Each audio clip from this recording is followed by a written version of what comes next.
अगर हम हर इच्छाओं के आगे हार जाएंगे तो सदा के लिए अपनी इच्छाओं के दास बन जाएंगे। मन चंचल होता है, उसमें रह रहकर इच्छाएं उत्पन्न होती रहती हैं जो उचित भी हो सकती हैं और अनुचित भी। ऐसे में इच्छाओं पर नियंत्रण रखना आवश्यक है।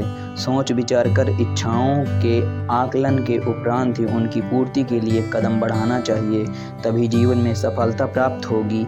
हमें इच्छाओं का दास नहीं बनना है, बल्कि इच्छाओं को अपना दास बनाना है। आइए इसी से रिलेटेड एक कहानी सुनते हैं, साधु और खजूर की कहानी। एक दिन की बात है, एक साधु गांव के बाहर वन में स्थित अपनी कुटिया की ओर जा रहा था। रास्ते में बाजार पड़ा। बाजार से गुजरते हुए साधु की दृष्टि एक दुकान में रखी ढेर सारी टोकरियों पर पड़ी। उसमें खजूर रखे हुए थे।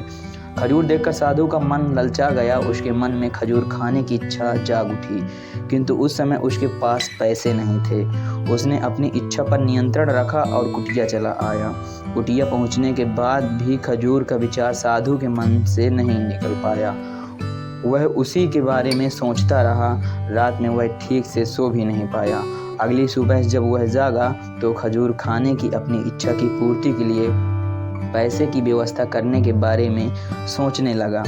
सूखी लकड़ियां बेचकर खजूर खरीदने लायक पैसों की व्यवस्था अवश्य हो जाएगी, यह सोचकर वह जंगल में गया और सूखी लकड़ियां बीनने लगा। काफ़ी लकड़ियां एकत्रित कर लेने के बाद उसने उसका गट्ठर बनाया और उसे अपने कंधे पर लाद कर बाजार की ओर चल पड़ा। लकड़ियों का गट्ठर भारी था, जिसे उठाकर बाजार तक की दूरी तय करना आसान नहीं था, किंतु साधु चलता रहा। थोड़ी देर में उसके कंधे में दर्द होने लगा, इसलिए विश्राम करने वह एक स्थान पर रुक गया। थोड़ी देर विश्राम कर वह पुनः लकड़ियां उठाकर चलने लगा। इसी तरह रुक रुक कर किसी तरह वह लकड़ियों के गट्ठर के साथ बाजार पहुंचा। बाजार में उसने सारी लकड़ियां बेच दी। अब उसके पास इतने पैसे इकट्ठे हो गए जिससे वह खजूर खरीद सके। वह बहुत प्रसन्न हुआ और खजूर की दुकान में पहुंचा। सारे पैसों से उसने खजूर खरीद लिए और वापस अपनी कुटिया की ओर चल पड़ा।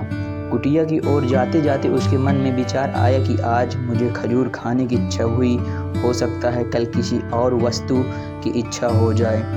कभी नए वस्त्रों की इच्छा जाग जाए, तो कभी अच्छे घर की, कभी स्त्री की और बच्चों की, तो कभी धन की। तो मैं साधु व्यक्ति हूँ, इस तरह से तो मैं इच्छाओं का दास बन जाऊँगा। यह विचार आते ही साधु ने खजूर खाने का विचार त्याग दिया।